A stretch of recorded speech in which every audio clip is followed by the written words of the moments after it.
Hello everybody, today in front of me I have Oukitel OKT1 tablet, and in this video we are going to demonstrate how you can activate and manage the keyboard clipboard on this device. First of all, you want to launch the keyboard. I'll use this Google search bar widget for it. Here at the top part of your keyboard, locate this very icon that stands for settings. If it is not present over here, you can just tap on the three dots and drag it to the main icons page.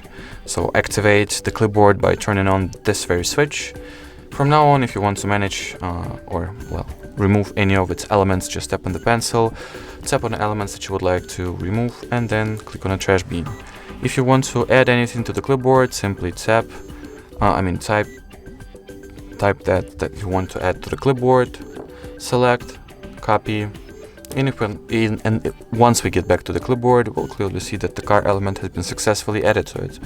And from now on, basically, you can just tap past any element you have over here by simply tapping on it, just like so.